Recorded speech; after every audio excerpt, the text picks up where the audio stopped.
Olá! Hoje eu quero apresentar para vocês mais uma rocha interessante aqui, oriundo de outra parte do mundo, mais precisamente de Atenas, Grécia. Então meu cunhado recentemente ele esteve fazendo uma visita na região e, como sempre, ele tem um costume de trazer alguma rocha, local para mim. Ele sabe que eu gosto de colecionar e estudar esse tipo de rocha. Então ele já trouxe rochas de outras partes do mundo, como Nova Zelândia, entre outras partes aqui do Brasil, e dessa vez ele trouxe para mim também dessa região ali de Atenas. Aquelas construções de Atenas, como o Acrópole, é uma construção bastante antiga, que data dos anos 450 a 330 a.C. E, lógico, por algum motivo, provavelmente de guerras, e ocupações, acabou se destruindo em partes, essas construções, e hoje estão em ruínas.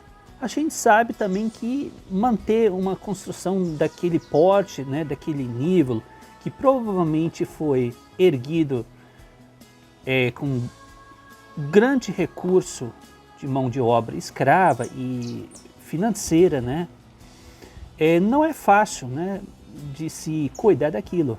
Então hoje fica mais aí como um exemplo, de visitação,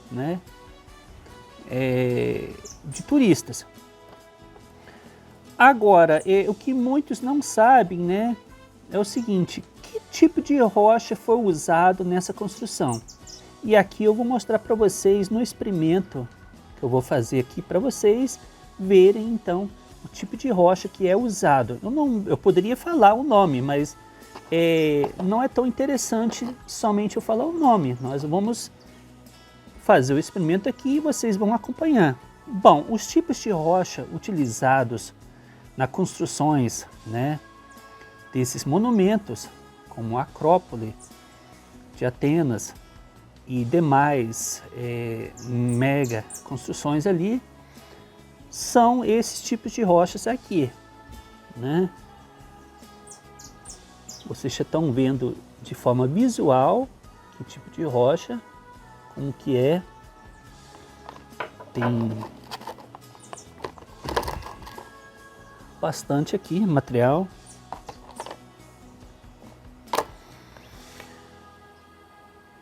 Isso daqui provavelmente é parte de uma argamassa usada, Geralmente eles usavam uma argamassa com mistura de alguma composição rochosa e com geralmente alguns derivados de óleos de baleia extraídos do fundo do mar, como algas, ou seja, uma mistura que resultava numa espécie de argamassa semelhante ao cimento.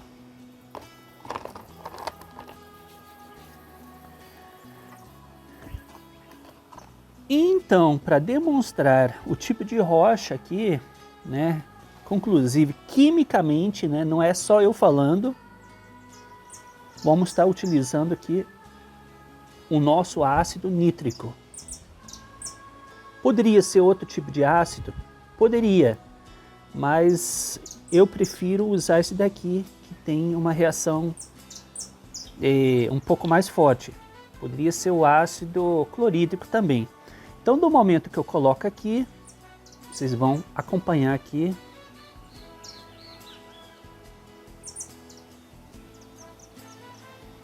Olha aqui como que ferve. O barulho aqui não está sendo captado porque eu estou utilizando um microfone hoje com fio aqui, um microfone de lapela, porque está ventando muito nesse momento, então ia causar muitos ruídos, tudo mais. Então somente a rocha calcária faz isso daqui. Então temos uma, vou pegar mais uma aqui para vocês verem. Embora que as rochas sejam parecidas, as rochas de feldspato não têm essa reação química. Então aqui está sendo liberado gás carbônico nessa reação aqui. Veja aqui, formando uma bolha. Veja aqui, mais de perto.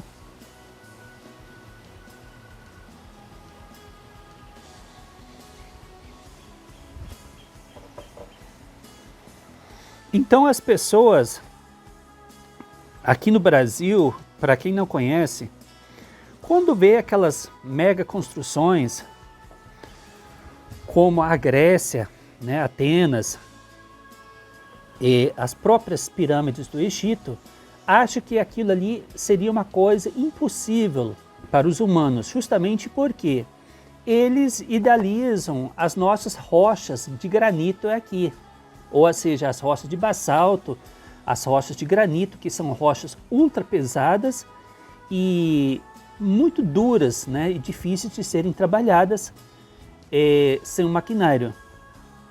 Então, devido a essa associação, muitas vezes acaba até se achando, né, pelo processo de achismo, que aquilo ali teria sido feito por seres extraterrestres, né, de outra civilização e tudo mais.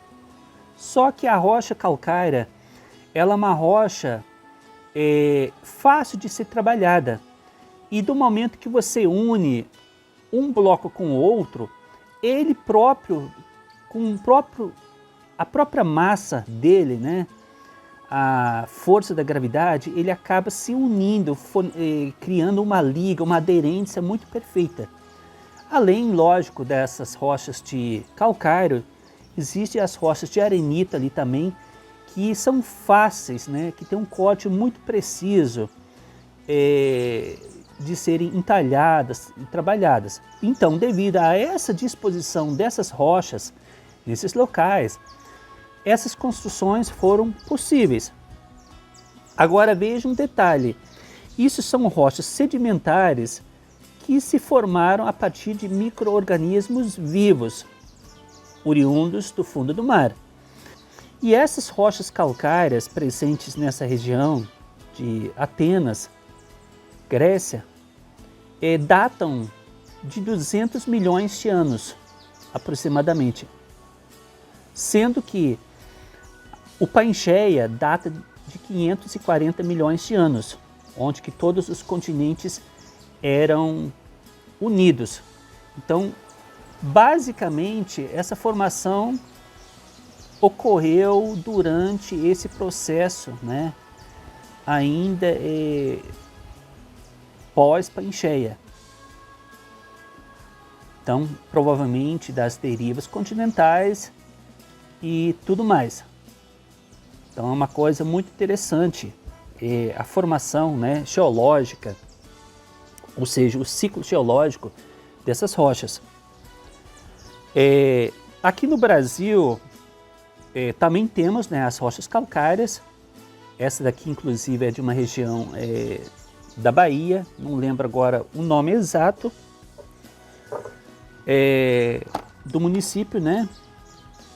Só que, lógico, as rochas aqui, ali da Europa, né, de Atenas, são rochas calcárias muito puras. Então a pureza é excepcional, resultando no verdadeiro mármore, né?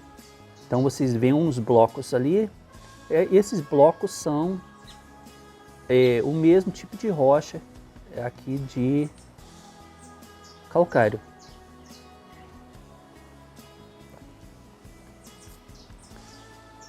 Mais uma foto aqui, local.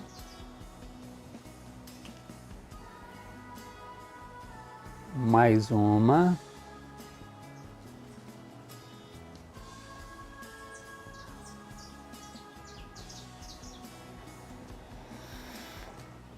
E lógico, sobre as pirâmides do Egito, né? Então eu logo desconfiei, pensei assim, peraí, essas rochas são idênticas às que foram usados nas pirâmides do Egito.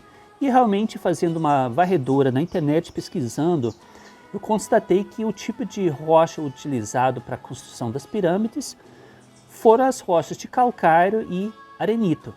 Então, isso explica o fato da facilidade, né, de quebrar esses blocos, né, extrair, né, das minas ali, né, das pedreiras, e fazer essas construções. Uma vez que esses blocos estavam sobrepostos umas às outras, devido à absorção de água, então o próprio calcário aqui presente nas rochas cria-se uma liga, uma aderência, né, de unir as partes, colar as partes. E provavelmente eles usaram algum revestimento ainda, né, extraído do fundo do mar, né, alguma coisa, uma mistura, né, de óleos de baleia, algas e tudo mais, para dar mais consistência então a essas construções. Então não é nada daquilo ali que as pessoas muitas vezes tentam induzir, né, através da internet, as pessoas que aquilo ali não poderia ter sido construído por ação humana. Ali sim foi ação humana, oriundo de escravos, né, mão de obra escrava, onde que eles não selavam, não tinham um mínimo de apreço à vida alheia, né, e sabe-se que essas construções demoraram entre 20 e 25 anos cada uma, né, e foi um processo de engenharia utilizado. Por que hoje o humano tem dificuldade em entender, né, como que essas pirâmides foram construídas? Eu tenho uma teoria. A minha teoria é o seguinte, que ao longo dos tempos, como essas pirâmides datam de 2686 a 2160 anos antes de Cristo, pode ser que houve um reset, né, nas pessoas ali, no conhecimento, né, talvez alguma epidemia, talvez uma catástrofe natural, pode ser que houve também grandes guerras, né, que esses cientistas, esses engenheiros da época, esses arquitetos tenham sido mortos, né, ou frustrados por alguma atividade religiosa na época, né? A gente sabe que a religião em determinados momentos interferiu muito na ciência, né? Então pode ter sido isso, ou mesmo uma grande doença que acabou dizimando muito desse conhecimento, ou causado uma frustração, né? Que isso é bem possível, né? Porque hoje mesmo a gente sabe que galerias, né, de abastecimento de água, transporte de água utilizados nessas regiões antigas, como Mesopotâmia e tudo mais, hoje o humano tem grande dificuldade em estudar aquilo ali e explicar como que aquilo foi feito, né, devido talvez a essas circunstâncias, né, porque não se teve um registro daquilo que foi feito, guardado. Então se trabalha muito com hipóteses, né? E muitas vezes ainda se tem dificuldade de acesso a muitas informações, né? Porque grupos religiosos, muitas vezes extremistas, acabam impedindo, né, dos cientistas de ter acesso a essas informações. A gente bem sabe que o Vaticano mesmo é um desses e acaba guardando ali muitos segredos, né, ocultos, que eles não querem que a sociedade saiba disso.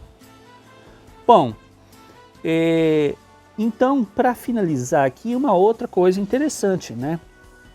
O meu cunhado, né, ele, além de ter ido na Grécia, né, ele rodou Londres, né, porque são países muito pequenos, então você consegue abranger uma grande quantidade de países num período muito curto. E também teve a Sérvia. A Sérvia, né, é onde que o Nikola Tesla nasceu e trabalhou durante um bom tempo nos seus experimentos.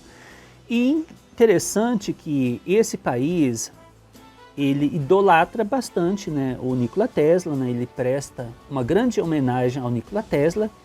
Então existe o Museu do Nikola Tesla, onde você consegue comprar, adquirir esses souvenirs aqui, né? Existem livros também do Nikola Tesla, lógico que não é nada barato, né? E muitas vezes não tem a tradução. Aqui temos então um pequeno folderzinho aqui. São coisas de lembrança, na verdade, né? Tudo feito por ele. Placas de rua com o nome dele, né? Imagem dele. Aeroporto também eu vi lá que existe então uma placa dele também. Em muitas coisas. É diferente da cultura do Brasil, né? Que fica vangloriando jogador de futebol, funkeira, né? É totalmente diferente. Ali parece que eles prezam por coisas concretas, né? E para desfecho aqui, também lhes apresento aqui, não é R$100, não são R$100, né? Aqui em homenagem ao Nikola Tesla também. Então, são 100 dinares, né, com o rosto do Nikola Tesla estampado. Esse dinheiro, lógico, ele é um dinheiro que lembra muito a cédula de R$100, né? Bastante, né? Pelo menos de um lado, né? De R$100. Só que a moeda na Sérvia é pouco valorizada. Para vocês terem uma ideia, esses 100 dinares com a foto do Tesla estampado equivale a 4,40 centavos convertidos em real. Então, de aparência mesmo com real, só na aparência.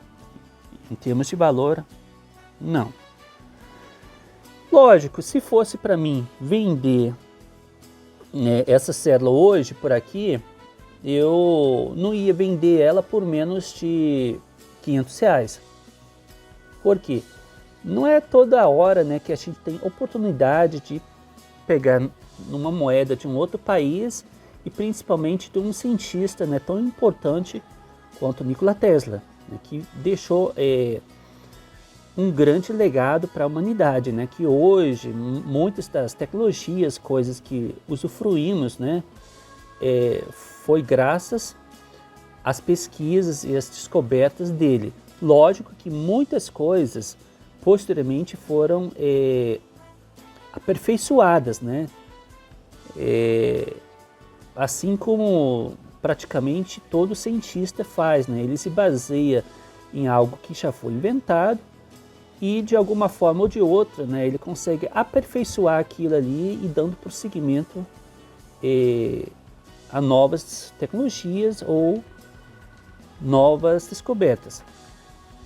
Então espero que esse vídeo tenha sido útil para vocês e, lógico, mais um conhecimento a mais para vocês. E para você que ainda não é inscrito no meu canal, se inscreva e também ative o sininho para receber notificações de novos vídeos. Até a próxima. Muito obrigado a todos.